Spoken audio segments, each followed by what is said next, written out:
Sekali lagi shalom. Bagaimana kabarnya? Ya, review sedikit. Minggu lalu kita belajar soal apa? Kesombongan. 1 dari 7 dosa mematikan ya. Minggu ini kita akan belajar soal dosa yang mematikan juga. Dosa ini dalam bahasa Latin adalah invidia, yang artinya adalah iri hati.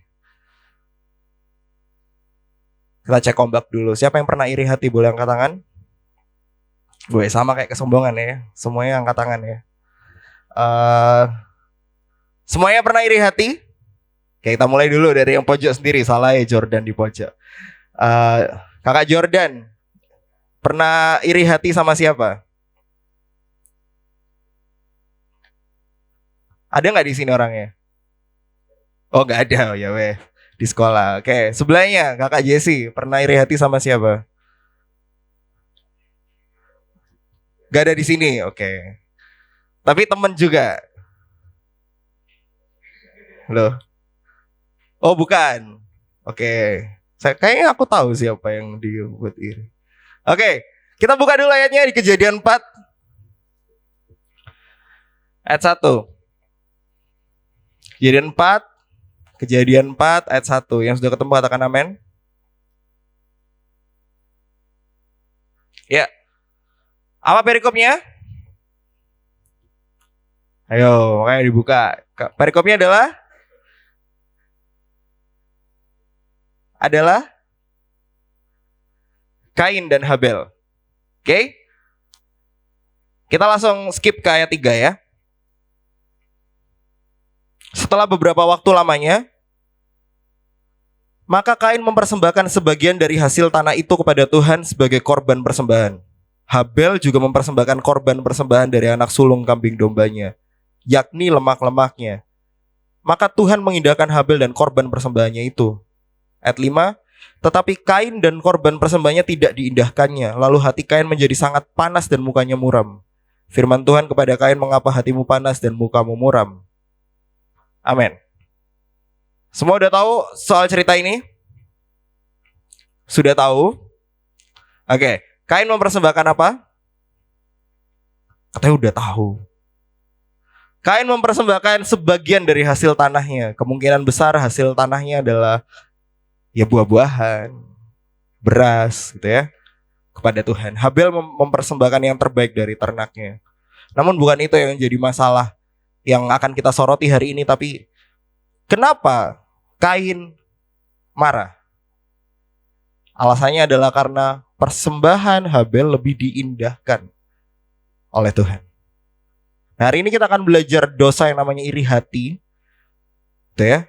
Dosa yang begitu dalam gitu ya, begitu tersembunyi gitu ya.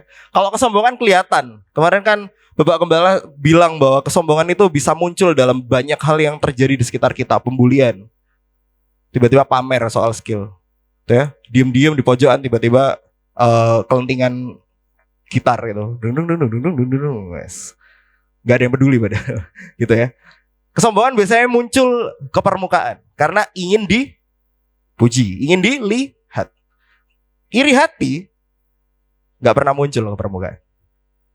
Iri hati itu dalam 7 dosa mematikan adalah dosa yang paling menyedihkan. Kenapa? Karena iri hati itu kita mengkalkulasi, mengkomparasi segala hal yang ada di depan kita, tuh ya, orang-orang terdekat kita. Terus kita mulai menghitung itu di otak kita, dan kita mulai ingin jadi seperti dia. Padahal orang itu gak pernah peduli sama kita. Yang pernah iri hati, betul kan kayak gitu? Saat kita iri sama seseorang, orang itu gak pernah peduli sama kita. Dia gak pernah melihat kita seperti kita lihat dia. Tapi kita tiba-tiba obses sama dia. Loh, kok dia dapat nilai bagus? Padahal dia tuh dapat nilai bagus, ya udah. Dia gak pernah lihat kita, betul gak? Iri hati itu dosa yang paling menyedihkan, teman-teman. Dan hari ini kita akan lihat dulu kenapa iri hati itu jadi dosa yang mematikan. Terus buahnya iri hati itu apa? Karena dosa itu pasti punya buah, sama seperti kebajikan juga punya buah. Terus gimana cara kita counter attack? Kemarin kesombongan kita belajar cara ngalahin kesombongan dengan cara apa? Kerendahan hati. Hari ini kita akan belajar cara mengalahkan iri hati gimana. Tapi kita harus kenal dulu sama iri hati. Bukan kayak iklannya Rinso ya, berani kotor itu baik, terus kita oke, aku akan iri dulu baru aku bisa mengalahkan iri. Enggak usah. Kita akan cari tahu apa sebenarnya iri hati itu. Oke? Seorang penulis terkenal Edmund Spencer pernah mendeskripsikan iri hati seperti ini. Iri hati itu selalu gelisah. Oke? Iri hati itu nggak pernah logis. Terus iri hati itu dosa yang pertama. Lucifer, bapak segala pendusta, itu memulai dosa dengan dua hal. Yang pertama kesombongan. Sepertinya aku bisa seperti yang maha tinggi. Yang kedua, dia iri sama Tuhan. Kenapa Tuhan yang dapat penyembahan? Aku juga bisa kok kayak dia. Jadi dosa paling awal yang pernah ada bahkan sebelum manusia dijadikan tuh dua hal. Kesombongan sama iri hati. Terus iri hati itu adalah saat kita sedih lihat orang lain senang. Dan yang terakhir, iri hati itu saat kita bersuka cita saat seseorang kena musibah. Jatuh depan kita gitu, wapok, syukur, maka itu tuh, bukan yang ditolong gitu ya. Aku juga pernah kayak gitu kok. Oke, kita akan lihat dulu bagaimana sifat dari iri hati, bagaimana buruknya, bagaimana merusaknya iri hati. Yang pertama kita akan baca di Amsal 14 ayat 30. Boleh dibuka semua Amsal 14 ayat 30. Boleh ditandai sebagai bahan perenungan kita hari ini, Amsal 14 ayat 30. Ini adalah Amsal dari Salomo. Dia bilang seperti ini. Hati yang tenang menyegarkan tubuh, tetapi iri hati membusukkan tulang. Sekali lagi, iri hati membusukkan tulang. Iri hati adalah dosa yang merusak karena itu timbul di dalam, menggerogoti dalam kita. Dan akhirnya kita tiba-tiba sakit. Kita tiba-tiba hancur dari dalam, bukan dari luar. Kesombongan bisa membuat kita hancur dari luar. Arekku sombong, iri hati, siapa yang tahu? Oh, kalau irinya keluar sampai jadi Kain enggak? Sampai akhirnya membunuh Habel, iya. But mostly, kebanyakan iri hati enggak pernah muncul di permukaan. Iri hati itu dipendem sendiri. Makanya teman-teman kalau pernah dengar ada orang-orang yang kena sakit kanker, itu ya. Saat dicari penyebabnya, didoain sama pendeta kiri kanan muka belakang dari semua gereja gitu ya. Ternyata kedapatan apa akarnya? Kepahitan sama orang. Akhirnya dapat kenapa? Iri sama orang. Iri hati itu adalah dosa yang merusak dari dalam. Terus gak ada yang tahu lagi. Gitu. Matius 7 ayat 20 sampai 23. Markus 7 ayat 20 sampai 23. Markus 7 ayat 20 sampai 23. Tuhan Yesus berkata seperti ini, katanya lagi, apa yang keluar dari seseorang itulah yang menajiskannya. Kita nggak lagi ngomongin babi di sini, karena Tuhan Yesus mengatakan dengan jelas selanjutnya, sebab dari dalam dari hati orang timbul segala pikiran jahat, percabulan, pencurian, pembunuhan. Ini ayat merah teman-teman, Tuhan Yesus sendiri yang ngomong. 22, perzinahan, keserakahan, kejahatan, kelicikan, hawa nafsu, iri hati, hujat, kesombongan, kebebalan. Semua hal-hal jahat ini timbul dari dalam dan menajiskan orang. Kita akan ngomongin lain hari soal babi itu najis nggak? Nanti kita ngomongin hari lain gitu ya. Tapi hari ini kita mau ngomongin soal ini. Tuhan Yesus mendaftarkan segala hal yang menajiskan. Dan iri hati termasuk di dalamnya. Sebelum kita lebih jauh ngomongin soal iri hati, kenapa sih ada 7 dosa mematikan? Bukankah kekristenan percaya, kemarin kita sudah belajar ya, kekristenan itu percaya bahwa semua dosa itu sama, upahnya adalah maut. Tapi kenapa ada 7 dosa yang dianggap lebih mematikan daripada dosa lain? Bahkan ini muncul di zaman gereja awal-awal. Pertama kali yang memunculkan ini sampai akhirnya disahkan adalah Paus sendiri. Kalau nggak salah di abad 3. Kenapa 7 dosa sampai dimasukkan ke dalam kategori mematikan, padahal semua dosa lain itu mematikan? Karena teman-teman, 7 dosa ini adalah 7 dosa yang merupakan dosa generatif kalau katanya Thomas Aquinas. Dosa generatif itu apa? Dosa yang menurunkan dosa-dosa lain. Dosa yang akhirnya menelurkan, menghasilkan dosa-dosa yang lain. Dari iri hati biasanya timbul pembunuhan, kebencian, kepahitan. Dari kesombongan akhirnya timbul apa? Itu tadi, pembulian. Nanti dari keserakahan timbul juga pembunuhan, serakah. Lihat, asuransi suamiku gede nih, kubunuh aja gitu kan. Cair asuransinya, dapat uang. gitu. Jadi segala hal yang disebut 7 dosa mematikan ini didaftarkan sama bapak-bapak gereja karena memang begitu merusak. Masalahnya di zaman sekarang 7 dosa mematikan ini tidak terlalu diekspos. Lebih daripada dosa-dosa yang berkaitan sama spiritual. Contohnya 7 dosa mematikan tidak lebih dibahas daripada gak pernah datang ke gereja. Benar atau enggak? Gak pernah datang ke gereja udah tegur habis-habisan. Iya toh? Gak kudus sama gak pernah datang ke gereja. Gitu. Tapi makan terus. Padahal udah kenyang makan terus. Gak akan pernah ditegur di gereja. Padahal Alkitab bilang bahwa rakus itu nafsu yang jahat. Di Amsal kalau nggak di Mazmur, sampai ada satu Mazmur atau Amsal yang bilang bahwa taruhlah pisau di lehermu. Itu soal rakus. Nah, 7 dosa mematikan itu benar-benar sangat merusak teman-teman. Makanya hari ini sampai 7 minggu ke depan kita akan bahas kenapa itu begitu merusak. Dan kita akan kembali lagi ke iri hati. Iri hati udah didaftarin sama Tuhan Yesus sendiri sebagai kasus yang cukup serius gitu ya dalam kehidupan manusia. Namun dalam bahasa Inggris untuk mendeskripsikan iri hati ada 3 kata. Aku akan hari ini akan agak gonta-ganti bahasa Inggris, bukan karena aku Inggris tapi karena Indonesia cuma satu kata, iri hati. Tapi di dalam bahasa Inggris ada 3. Oke? Kita hari ini akan hafalkan sama-sama. Gak usah dihafalin lebih dari rumus matematikamu, enggak. Semoga hafal karena ini firman Tuhan yang kekal. Yang pertama ada envy. Yang kedua ada jealousy. Dan yang ketiga adalah covet. Oke? Nah ini apa? Enggak. Ini tahanku aja. Oke? Covet, envy, sama jealousy. Ketiganya ini berbeda, mirip tapi nggak sama. Oke? Dan iri hati itu artinya adalah envy, bukan covet, bukan jealousy. Oke? Kita akan membuat perbedaan satu-satu. Covet itu dalam bahasa Inggris, dalam bahasa Indonesia artinya juga iri. Tapi iri akan sesuatu yang dimiliki orang lain. Contoh, aku pengen gitarnya Jesse. Gitu. Oke? Pengen gitarnya Jesse. Itu covet. Saat jadi iri hati berubah jadi seperti ini. Aku pengen gitarnya Jesse. Dan aku pengen pelayanan kayak Jesse. Terus aku pengen bisa main kayak Jesse. Oke? Tahu ya bedanya ya? Covet hanya menginginkan barangnya. Biasanya covet ini ditulis untuk menginginkan pasangan orang lain. Harusnya aku yang di sana, gitu kan? Itu covet, mendambakan milik orang lain. Tapi envy atau iri hati itu mendambakan milik orang lain juga statusnya. Semua di sini pernah lihat Snow White? Halo anak-anak Disney, nggak pernah lihat Putri Salju? Nggak pernah?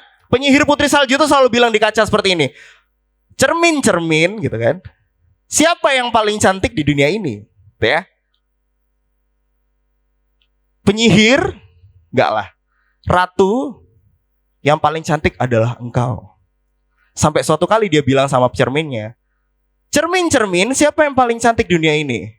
Engkau yang paling cantik, tapi ada yang lebih cantik yaitu Putri Salju. Si penyihir bukan hanya pingin kecantikannya Putri Salju, tapi juga pingin statusnya sebagai orang yang paling cantik. Itu iri hati. Bukan hanya pingin barangnya, tapi juga pingin statusnya. Pengen gantiin orang itu. Nah kalau jealousy apa kak? Jealousy itu adalah perasaan yang muncul saat kita gak mau kehilangan sesuatu. Sedangkan iri hati itu perasaan yang muncul saat kita gak mau kehilangan sesuatu yang sebenarnya kita gak punya. Contoh. Iri hati itu seperti ini. Sebelah rumah kita beli HP baru. Nah, kalau mobil atau motor kan nggak relate kan sama kalian. Beli HP baru. HP kalian udah butut lama gitu ya. Scroll juga nggak bisa, udah kayak nge-lag gitu kan. Disuruh ke atas ke bawah dia. Gitu kan. Sebelah rumah kalian tiba-tiba naruh HP di depan pas lagi main. Ayo, main apa aja? Aku sok download HP, gitu kan. Sedangkan kita Satu HP, satu aplikasi gitu kan, satu minggu satu game gitu kan. Minggu depan ganti PUBG, minggu depannya ganti ML karena nggak bisa, nggak kuat HP-nya, gitu kan? Kita akhirnya iri karena itu bukan punya kita, betul ya? HP itu punyanya temen kita, oke? Kalau cemburu itu saat HP kita tiba-tiba dipegang sama orang lain, HP kita yang bagus, ya, bukan HP yang jelek tadi, tapi kita akhirnya beli HP yang bagus, terus HP itu dipegang sama punya orang lain, sama orang lain. Nah, terus dia main HP kita lebih bagus daripada cara main kita. Itu bukan iri, itu cemburu. Oke? Kasih contoh yang lebih bagus, pasangan. Bisa nggak kita cemburu sama yang bukan pasangan kita? Bisa nggak? Itu namanya cemburu atau bukan? Kita hanya cemburu saat itu adalah pasangan kita. Makanya kalau dalam pacaran biasanya kan nggak oleh cemburu, wong gurung mbok tembak kok, betul? Iya toh? Ada kelegalan dalam cemburu saat dia udah jadi milik kita. Kalau iri beda lagi. Iri, kamu lihat Jessie pacaran, nah, kamu pengen pacarnya Jessie. Dan merasa kehilangan saat pacarnya Jessie malah jalan sama Jessie, padahal bukan pacarmu. Oke? Jadi jealous itu takut kehilangan sesuatu yang kita udah punya. Apapun itu bentuknya. Tapi kalau iri, takut kehilangan sesuatu yang kita gak punya. Oke? Dan yang hari ini kita akan bahas adalah iri hati.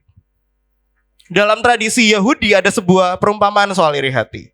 Oke? Ada dua orang, sama-sama punya toko roti. Tak ganti sedikit, sama-sama punya toko sepatu. Gitu ya? Kalau toko roti nggak bayangin kalian, nanti kalian bayangin Larita sama Kampung Roti gitu kan, jangan. Toko sepatu gitu ya. Dua-duanya punya gitu ya.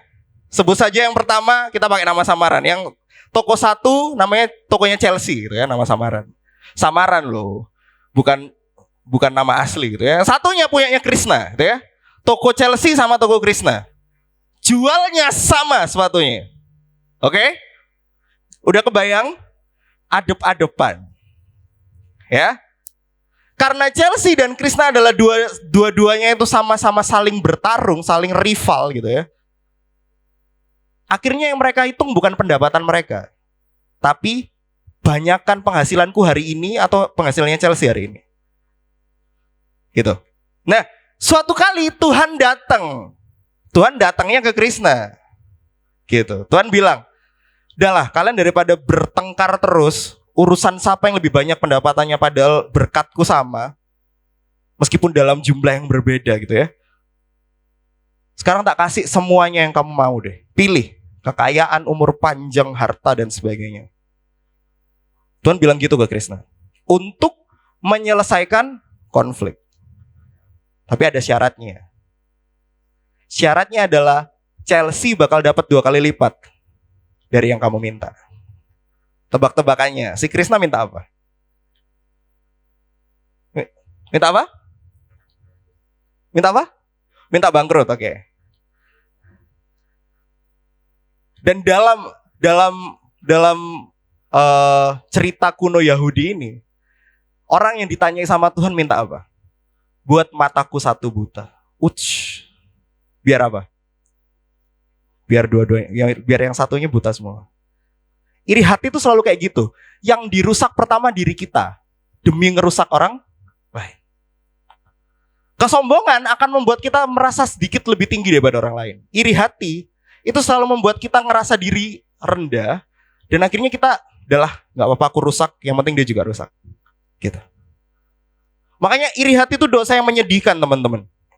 Karena dosa ini adalah dosa yang benar-benar ya tersembunyi.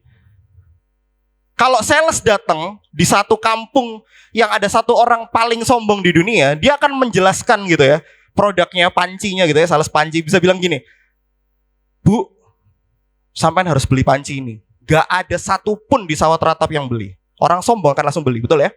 Karena dia pengen jadi yang pertama beli. Terus dipamerkan. Kalau sama orang yang iri hati enggak, dibeda sales itu. Dia bakal bilang gini, "Bu, semua orang di sini sudah beli, cuma ibu tahu yang belum. Beli gak?" Beli. Karena dia takut kehilangan sesuatu yang bukan miliknya. Oke, sudah nangkep iri hati itu seperti apa? Joseph Epstein mengatakan seperti ini, iri hati adalah dosa mematikan yang paling tidak menyenangkan. Semua 7 dosa mematikan itu dosa yang kalau dilakukan menyenangkan. Kita kan selalu dicekokin seperti itu ya. Dosa itu selalu menyenangkan untuk dilakukan. Siapa yang gak senang foya-foya? Siapa yang gak senang jadi orang yang rakus, makan gitu kan? Siapa yang gak senang congkak, dipuji sama banyak orang? Iri hati itu yang paling gak menyenangkan. Kenapa? Gak ada yang tahu. Tersembunyi dalam hati kita. Dan yang tahu cuma diri kita. Bahkan orang yang jadi target kita untuk iri hati gak tahu kalau dia adalah target kita iri hati. Kita pengen jadi dia, tapi dia gak peduli kita mau mikir apa. Menyedihkan? Iya, ironi. Iri hati itu adalah dosa yang paling ironi. Nah, iri hati punya buah teman-teman. Kita akan bahas 3-tiganya. Ada buah dari iri hati, ada 3. Yang pertama, buah dari iri hati akan menghasilkan rasa untuk tidak pernah bersyukur. Sama-sama katakan tidak bersyukur. Iri hati akan membuat kita buta terhadap berkat Tuhan. Karena waktu yang kita habiskan itu untuk melihat apapun yang sudah Tuhan kasih buat orang lain. Itu iri hati. Yang bangkit adalah rasa tidak bersyukur. Gak ada waktu untuk lihat Allah begitu baik dalam hidup kita. Gak ada waktu untuk lihat berkat Allah. Kenapa? Karena kita sibuk lihat berkat orang lain. Kita gak pernah lihat berkat kita. Survei. Tak kasih 4 pertanyaan, jawab dalam hati. Apakah teman-teman sehat? Jawab dalam hati. Sudah? Pertanyaan kedua, apakah teman-teman memiliki atap untuk tinggal? Melindungi hujan, melindungi dari panas. Sudah 2 pertanyaan. Pertanyaan ketiga, apakah teman-teman memiliki talenta? Dan talenta teman-teman akhirnya dipakai untuk melayani? Pertanyaan ketiga. Pertanyaan keempat, apakah teman-teman memiliki orang-orang yang mengasihi teman-teman? Selalu ada untuk teman-teman.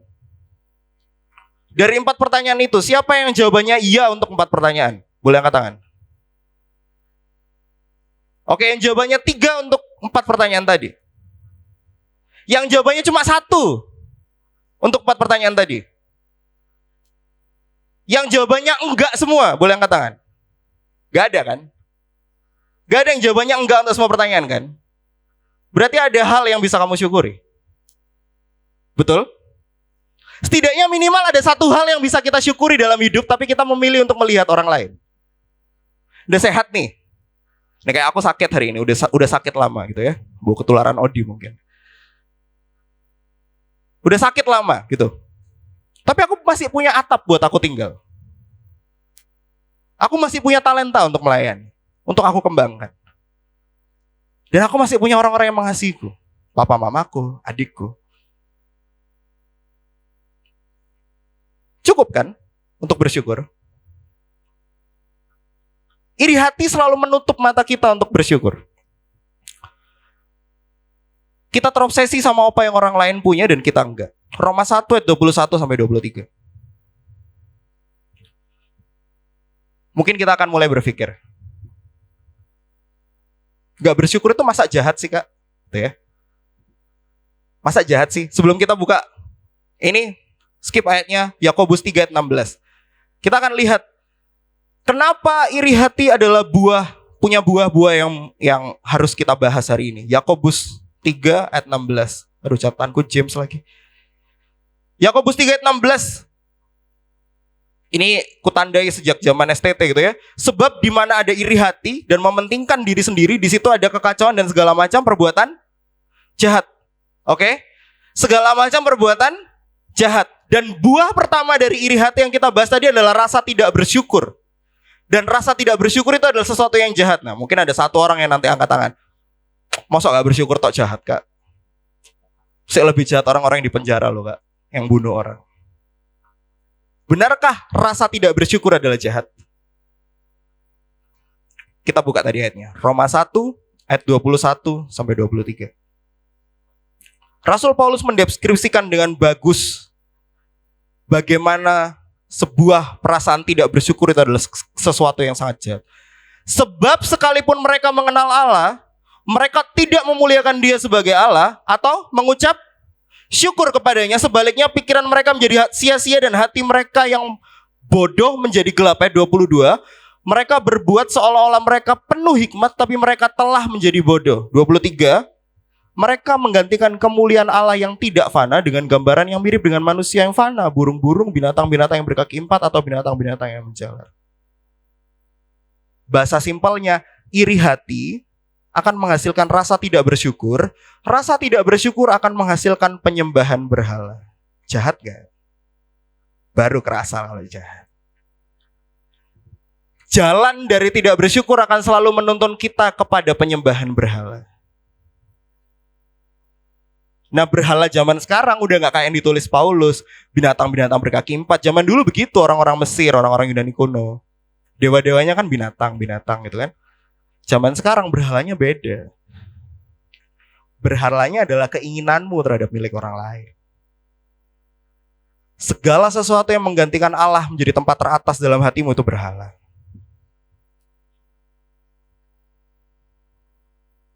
Kerja buat sesuatu yang tampaknya indah. Contoh, aku kerja buat beli A, buat beli B, boleh nggak? Boleh.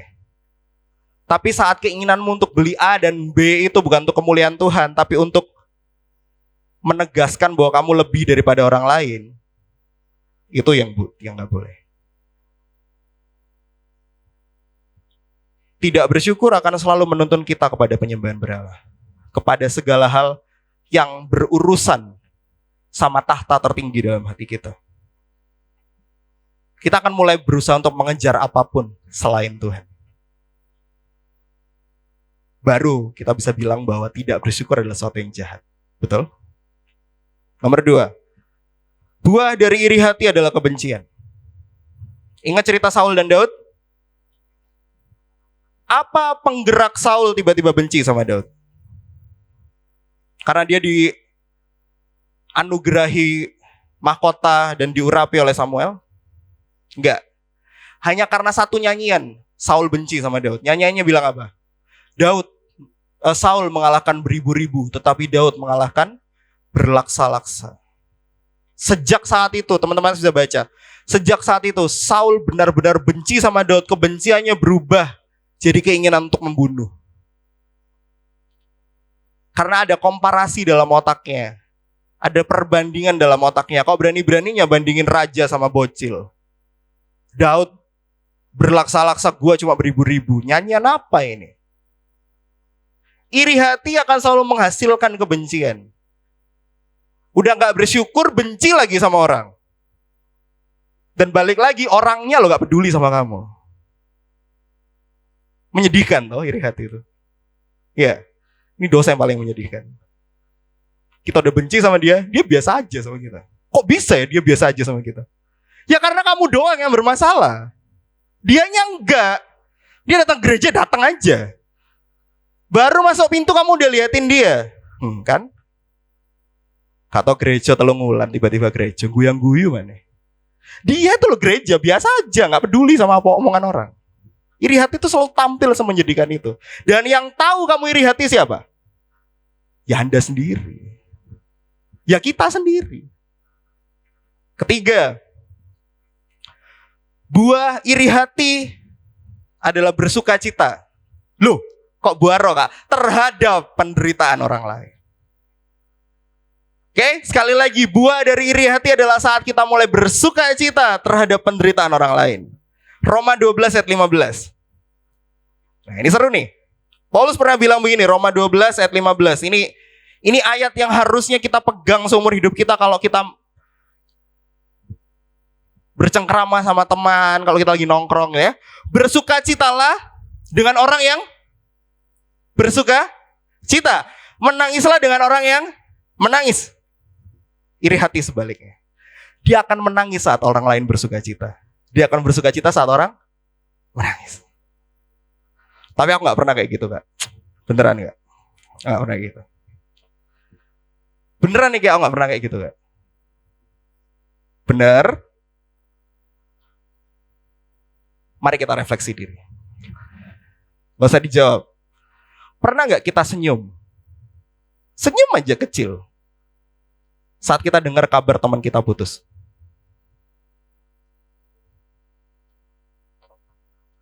Pernah nggak kita senyum dikit aja? Gak usah senyum sampai keluar gitu ya. Senyum dalam hati.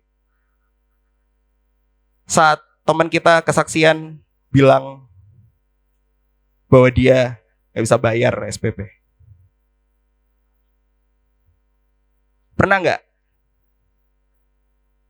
kita senyum saat dengar teman kita kesusahan sama sekolahnya, sama kuliahnya, sama masa depannya? Buat yang kerja, pernah nggak kita senyum saat dengar teman kita resign atau dipecat dari pekerjaannya? Itu bukan buah sorgawi. Itu punyanya iblis. Iblis selalu senang lihat orang lain sedih. Kenapa? Karena orang-orang yang sedih biasanya amburadul hidupnya dan akhirnya meninggalkan Tuhannya. Bersukacita terhadap penderitaan orang lain, itu adalah buah iri hati yang terakhir, yang ketiga. Buah yang paling buruk daripada yang dua tadi. Kenapa? Karena engkau gak punya kasih. Karena engkau akhirnya mengkhianati gambar dirimu di hadapan Tuhan. Hidupmu itu harusnya jadi berkat. Jadi saksi akan Kristus.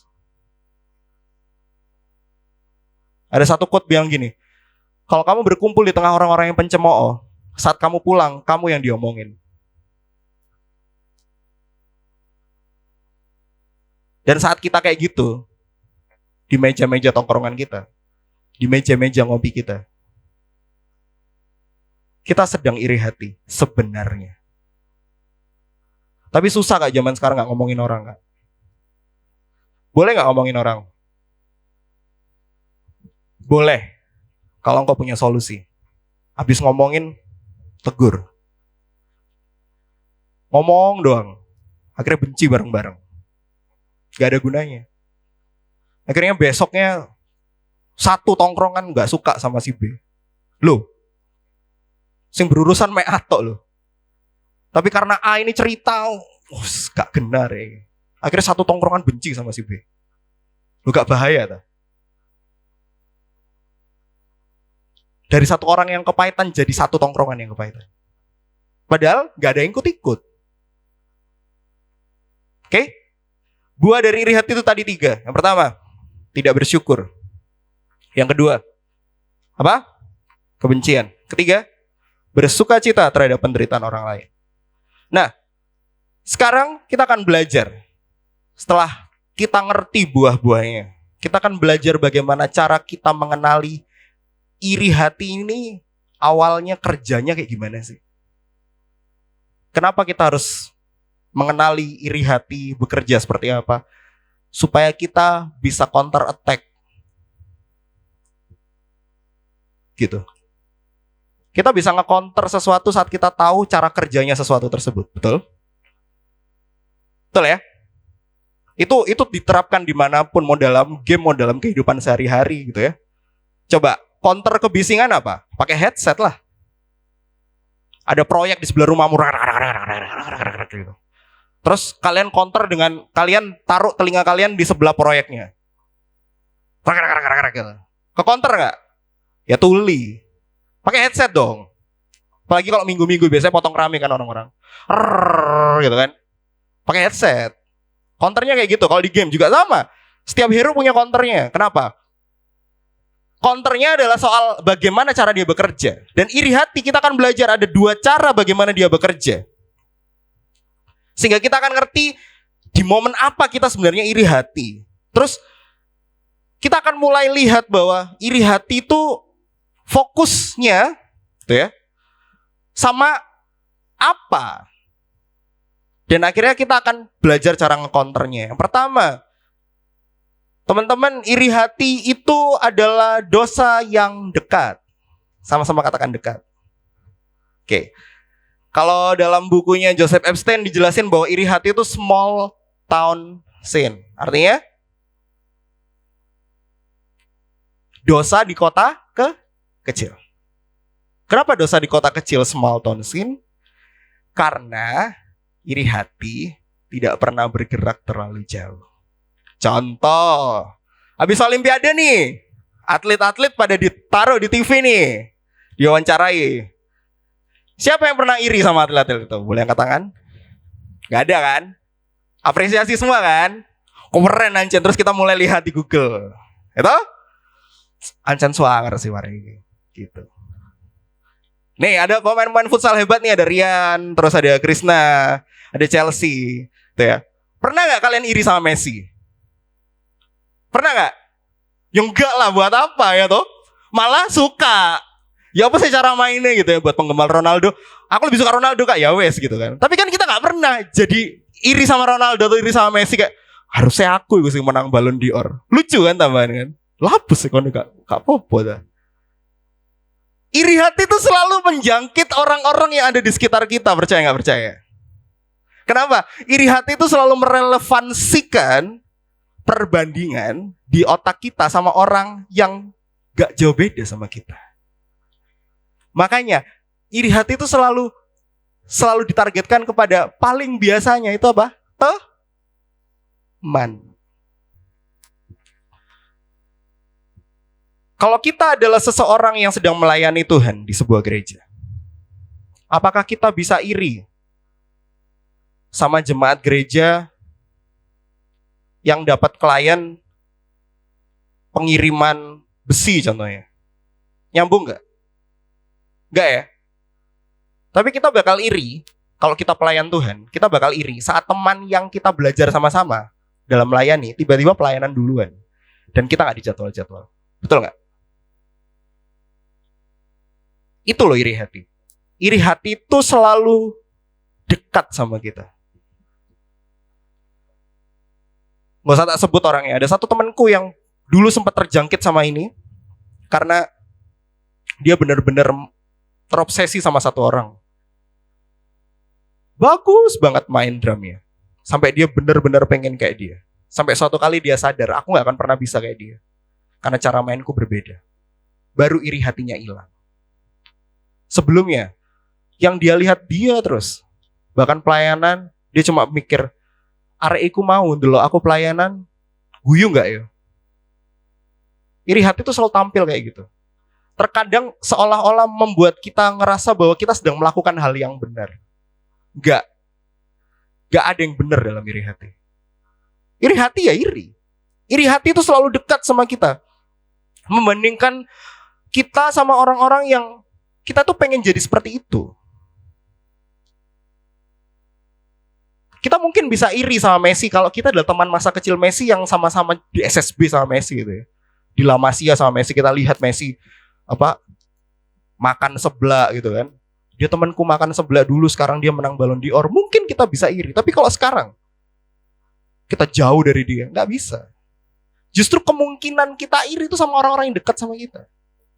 Tadi udah di-mention dikit. Kemungkinan JC paling iri paling besar itu cuma 2 di tempat ini. Kalau nggak Baby, kakaknya, ya Stefanus yang bisa main bass sama dia. Dia nggak mungkin tiba-tiba iri sama Krishna. Kok iso yo main drumin 2 ewo? Nggak bisa. Kenapa? Gak relevan.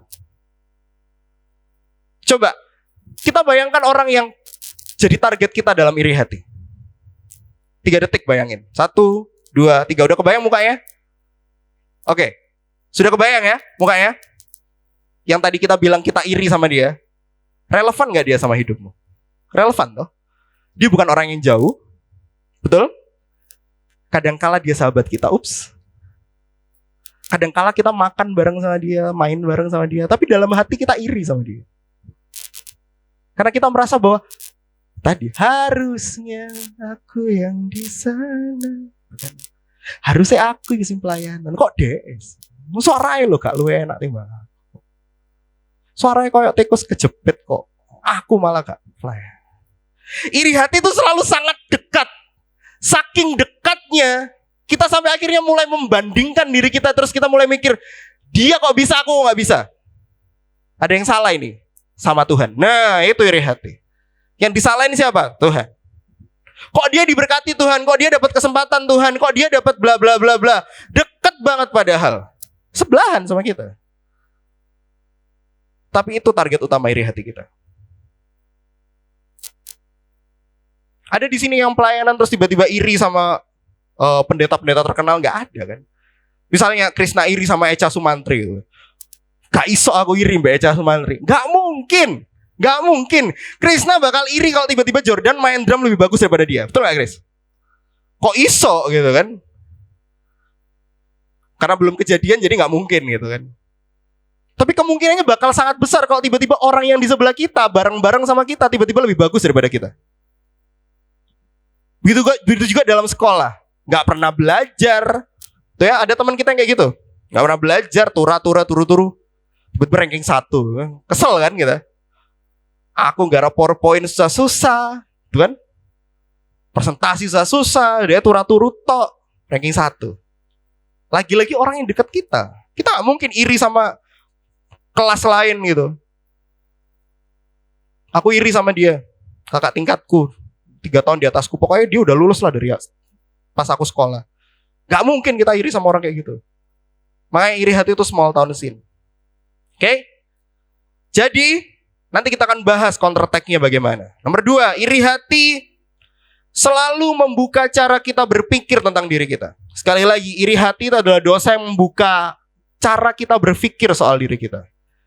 Bagaimana Gerald mendeskripsikan dirinya sekarang, itu yang akan ditembak sama iri hati. Contoh, aku ambil contoh diriku sendiri.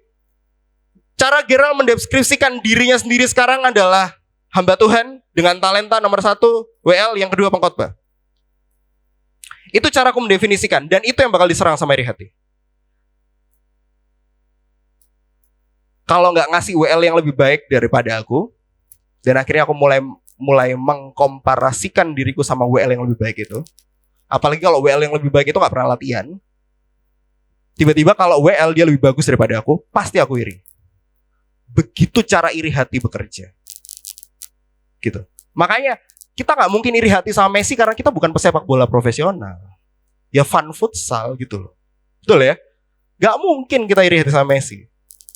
Tapi kita bisa iri hati kalau kita sama-sama bergereja di tempat yang sama, berdoa bersama-sama untuk dapat pekerjaan, tapi dia duluan yang dapat pekerjaan. Kita mulai akan mengkomparasikan dengan berkata, loh kok dia duluan Tuhan yang diberkati, lah aku kapan?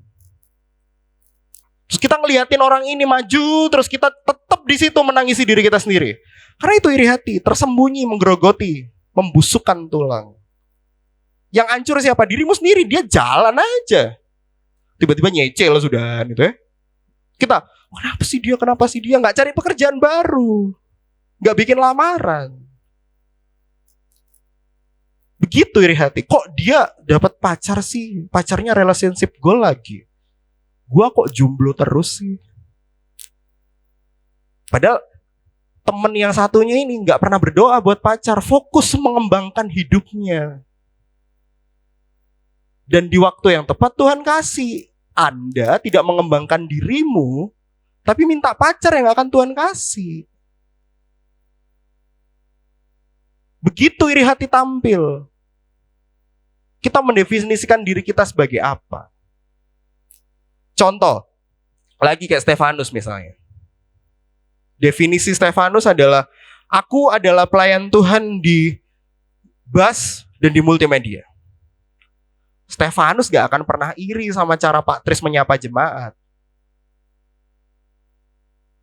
Stefanus gak akan pernah iri sama Bu Ari yang ngajar sekolah minggu. Aku pengen kok Bu Ari sok ngajar sekolah minggu. Gak mungkin. Stefanus bakal iri kalau tiba-tiba Baby belajar mulmet, terus tiba-tiba Baby lebih jago daripada mulmet, terus Kak Gerald tiba-tiba bilang sama Baby di depannya Stefanus, jago kon Beb. Nah itu bisa muncul iri hati di situ. Kenapa? Karena dekat. Karena itu cara dia mendefinisikan dirinya dan iri hati akan muncul. Begitu. Sudah ngerti iri hati itu cuma ngomongin soal satu hal teman-teman. Apa? Identitas dari dirimu.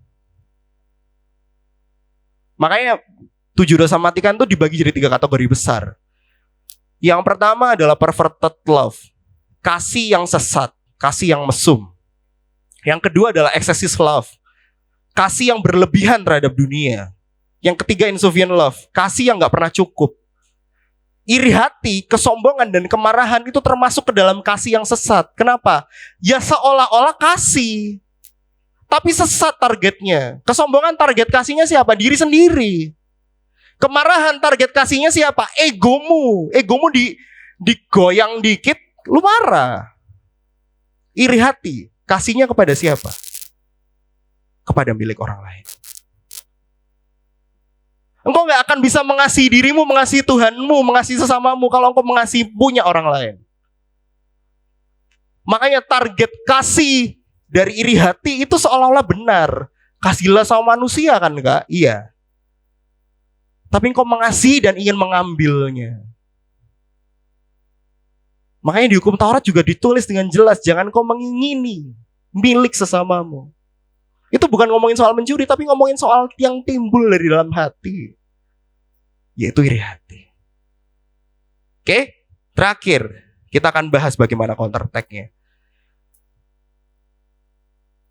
Iri hati itu gak pernah buat pengumuman, teman-teman. Terakhir sebelum kita bahas, ini ada sebuah tambahan dari aku. Ada yang pernah mengumumkan bahwa dia sedang iri hati? Gak ada. Iri hati gak bisa diselesaikan sama konseling. Kalau kita terjangkit sama pornografi, yang adalah dosa, adalah turunan dari dosa mematikan yang namanya hawa nafsu, kita bisa konseling. Sama bapak pendeta, sama kakak-kakak rohani. Aku terjangkit pornografi. Aku sering konseling anak-anak seperti itu kan. Aku dulu pernah terjangkit itu. Kalau kita borosnya minta ampun, serakah kan, kita bisa konseling. Gimana ya Pak Pendeta caraku untuk gak boros? Kita bisa datang ke psikolog. Iri hati gak bisa dikonselingin. Kenapa? Karena kita bakal malu ngomong kalau kita sedang iri. Betul gak? Jadi gini, kan ngomong sama gembala komsel kita kan sama Kak Chelsea. Jadi gini Kak Chelsea, aku punya dosa. Ini dosa yang mematikan nih. Apa? Apa porno dah? Apa? Terikat duit rokok dah? Enggak ya. Aku iri ya. Besok gak usah, kapan-kapan. Betul ya? Iri hati tuh gak bisa diomongin. Bahkan mau kita tanya kayak gimana pun tadi di forum besar seperti ini, ada yang jawab nama? Gak ada kan? Tadi Jordan sama Jisoo udah tanya, jawab nama gak mereka? Enggak. Malu soalnya. Kenapa? Karena iri hati itu membuat kita akhirnya ngerasa lebih rendah sedikit daripada orang lain. Dan kita gak mau mengakui itu. Makanya yang timbul akhirnya dari dalam hati juga benci, gak suka lihat orang lain senang dan sebagainya. Gitu. Dan iri hati itu muncul karena kita gak punya gambar diri yang baik dalam Tuhan. Nah gambar diri ini apa Kak? Gambar diri itu alasan kita diciptakan. Siapa identitas diri kita? Dan itu adalah cara pertama kita untuk mengonter iri hati. Yang pertama, cara kita counter iri hati, yang mau catat silakan catat, yang punya otak yang besar boleh dimasukkan ke otaknya yang besar. Iri hati, cara mengalahkan yang pertama kali adalah punya gambar diri yang benar. Punya identitas yang benar dalam Tuhan. Insecure bisa dikalahkan dengan kata secure. Insecure artinya gak aman. Kalahkan dengan keamanan. Nah, gambar diri yang aman gak bisa digantungkan sama sesuatu yang tidak kekal. Contoh, gambar diriku adalah anak dari bapak ibuku. Bapak ibumu kalau meninggal gimana? Hilang gambar dirimu dong. Gambar diriku adalah pekerjaanku. Aku adalah karyawan A, karyawan B. Kalau gak punya pekerjaan, gambar dirimu hilang dong. Gambar dirimu harus kekal. Apa? Untuk apa kamu diciptakan? Tujuan hidupmu apa? Itu gambar diri yang kekal. Nah, gambar diri yang kekal itu apa? Yohanes 1 ayat 12 sampai 13. Wih, nyala ya, cepet ya. Yohanes 1 ayat 12 sampai 13. Kita baca sama-sama yuk. Tetapi semua orang yang menerimanya diberi kuasa supaya menjadi anak-anak Allah, yaitu mereka yang percaya dalam namanya. 13. Orang-orang yang diperanakan bukan dari darah atau dari daging, bukan pula secara jasmani oleh keinginan seorang laki-laki, melainkan dari Allah. Ini identitas kita, identitas yang kekal, bahwa kita adalah anak-anak Allah. The children of God, itu adalah kita. Bagaimana ini bisa mengcounter iri hati, Kak? Bagaimana kita percaya bahwa kita adalah anak-anak Allah, kita bisa mengcounter iri hati. Yohanes 8 ayat 44.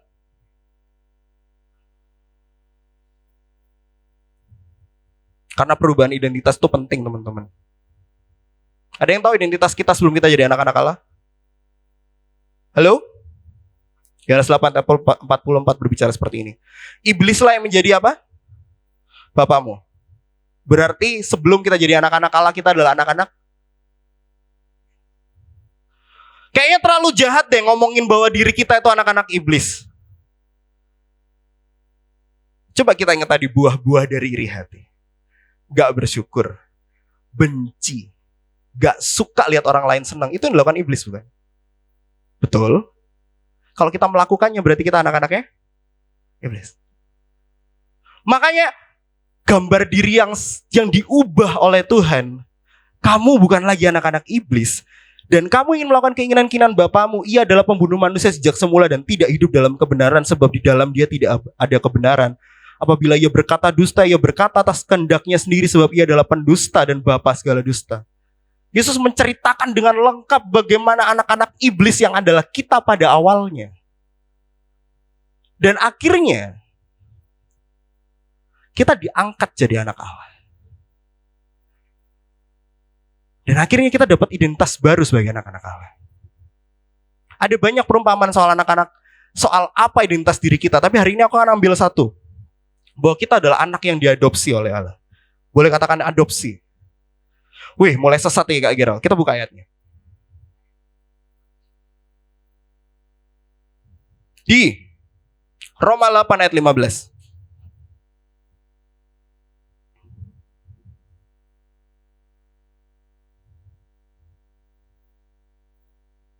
Ini dasar Alkitabnya. Sebab kamu tidak menerima roh perbudakan yang membuat kamu jadi takut lagi. Tetapi kamu telah menerima roh yang menjadikan kamu anak Allah. Oleh roh itu kita berseru ya Aba ya Bapa. Dalam bahasa Inggris, menjadikan anak Allah itu diterjemahkan seperti ini. But you receive the spirit of adoption. Kamu menerima roh adopsi. Ini dalam KJV, dalam NIV, semua pakai kata adoption. Yang artinya kita diadopsi oleh Allah. Di sini pernah ada yang lihat drama atau film soal adopsi, anak adopsi? Jangan yang ibu tiri, jangan yang itu. Tapi kita pernah lihat kan drama atau film yang seseorang anak yang terlantar gitu ya di panti asuhan diadopsi sama orang tua yang baik hati. Pernah ya? Ya apapun filmnya gitu ya, pernah ya? Gitu. Si anak itu bakal bingung nggak waktu pertama kali diadopsi? Masuk ke rumah toleh kok rumahnya bagus ya, gak kayak di panti. Terus gitu. Papanya yang baru bilang gini, ayo ke meja makan. Oh, makannya di meja makan. Datang. Gini-gini kan. Solu-solu gitu kan. Terus makan pelan-pelan gitu kan. Ada sendok dan ada garpu kalau di panti gantian. Biasanya kakak-kakak gak boleh pakai sendok garpu, pakai tangan gitu. Dia mulai mengkooperasikan, iya beneran sayang gak ya mbak aku? Begitu ya? Anak yang diadopsi biasanya ya. Jadi gak salah kalau kita di awal-awal juga meragukan kasih Tuhan.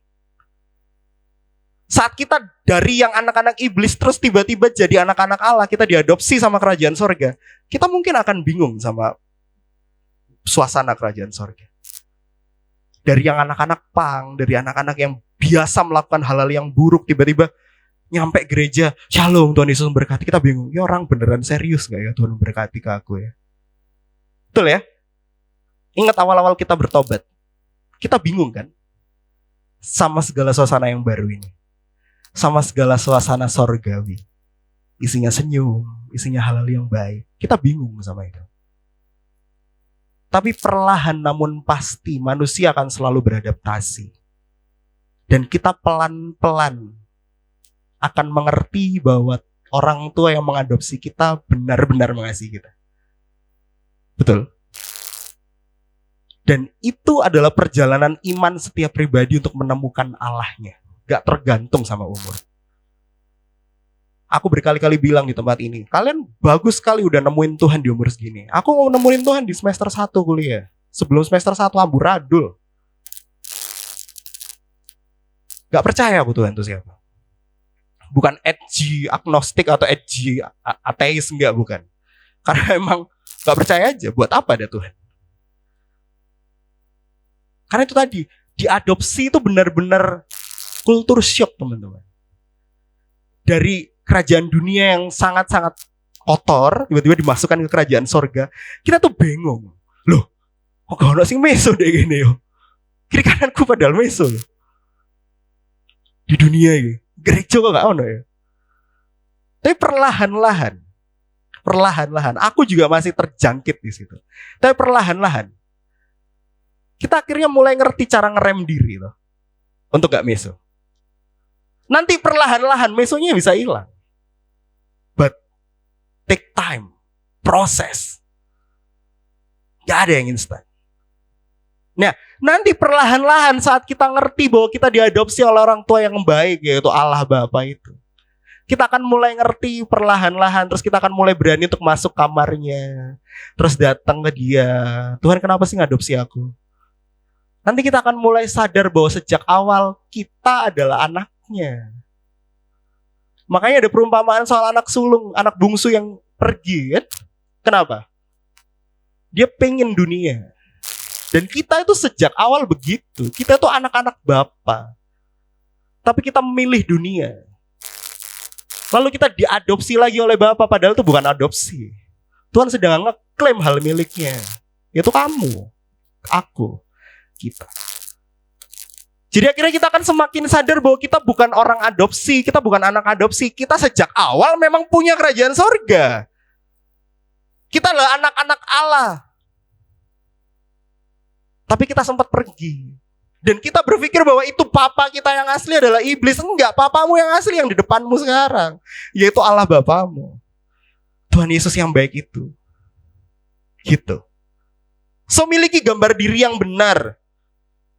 Karena saat kamu punya gambar diri bahwa kamu adalah anak-anak Allah, mau orang lain beli apapun, kamu gak peduli. Mau orang lain tiba-tiba berangkat ke Jepang, kamu gak peduli. Kamu malah senang sama pencapaian orang lain. Karena atmosfer kasih itu seperti itu. Paulus tadi bilang kan, bersukacitalah dengan orang yang bersukacita. Kamu akan senang kalau lihat teman-temanmu bertumbuh, berkembang.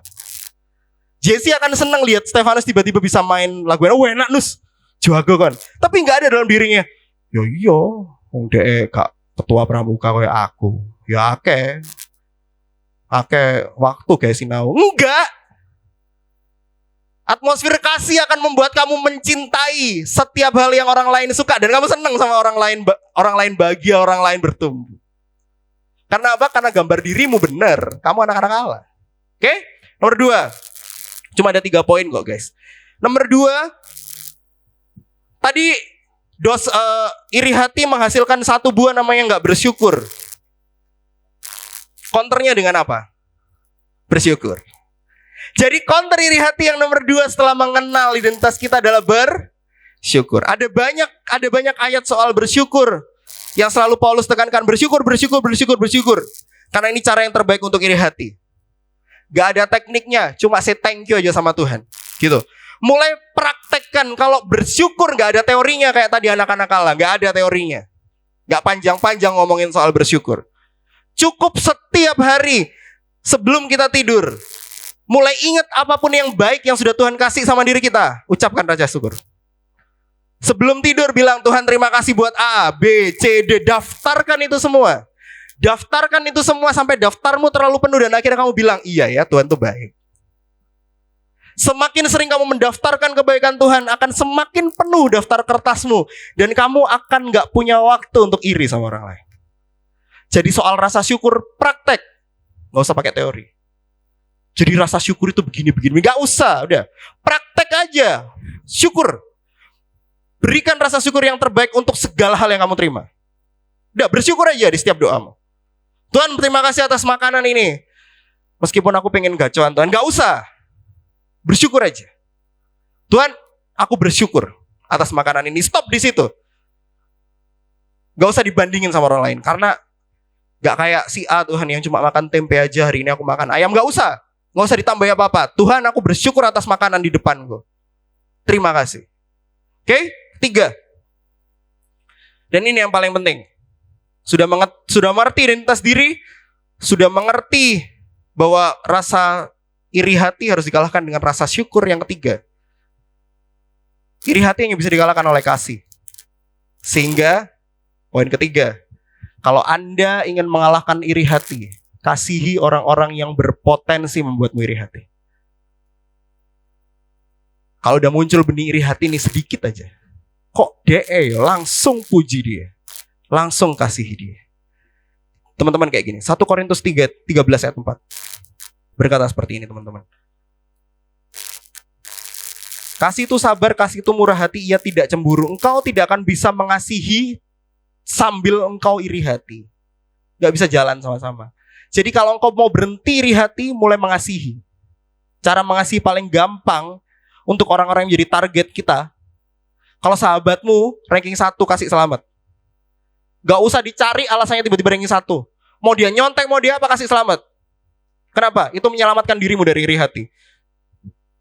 Yang tadi Roma 12 ayat 15. Bersukacitalah pada orang-orang yang bersuka dengan orang yang bersuka cita. Menangislah dengan orang yang menangis. Lakukan itu. Kalau temenmu tiba-tiba bilang sama kamu, aku untuk kerjaan rek. Gak usah ditanyai, nak di kerjaanmu. Gak bahaya tak kerjaan dek kono. Gaji piro, gak usah. Wis. Nice, congrats yo. Cukup seperti itu. Berbahagialah dengan orang yang berbahagia. Gak usah diturunin semangatnya. Itu cara counter iri hati. Kasih.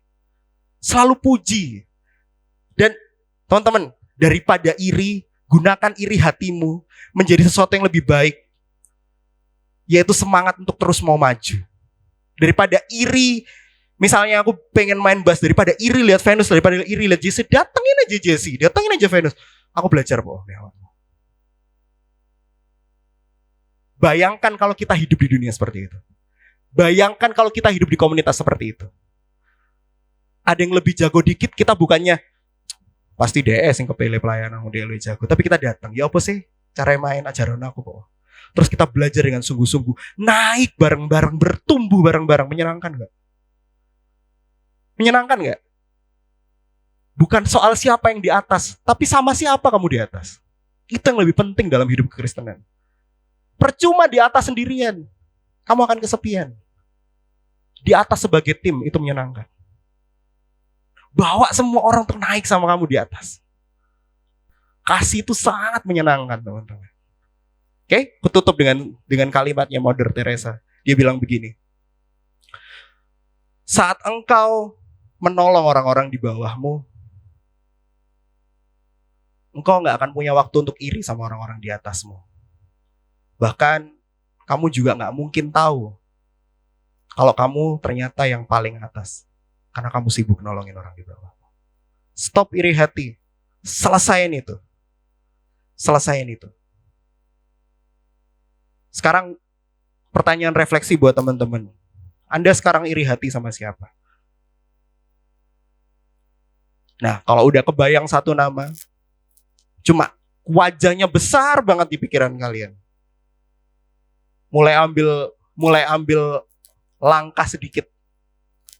Entah besok, entah sekarang, entah nanti pulang, pas hari ini hari Valentine. Kasih dia dengan cara apa? Datangin dia, chat dia, bilang congrats kalau dia melakukan sesuatu yang hebat. Ini hari Valentine pas, bilang sama dia, aku mengasihimu. Kalahkan iri hatimu dengan kasih. Kalau besok kamu ketemu dia di sekolah, bilang sama dia, aku ajarono kok. Ben iso pinter kok. Dengerin dia dengan baik. Bro, kasih itu selalu meluruhkan semua tembok-tembok tebal.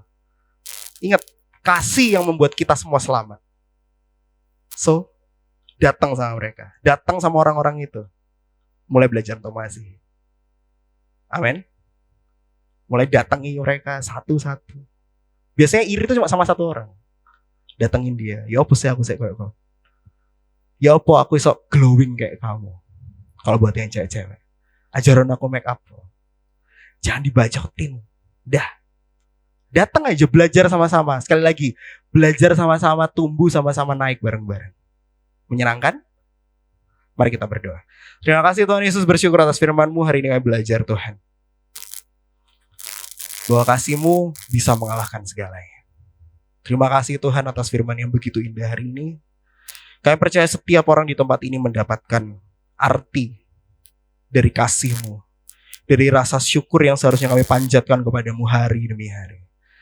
Kalau ada benih-benih iri hati dalam diri kami usir keluar, patahkan di dalam nama Tuhan Yesus. Kami gak mau benih itu bertumbuh jadi buah, membuat kami jadi kepahitan, jadi punya benci, jadi gak bisa bersyukur sama Engkau. Mata kami dibutakan sama dengki. Kami gak mau Tuhan.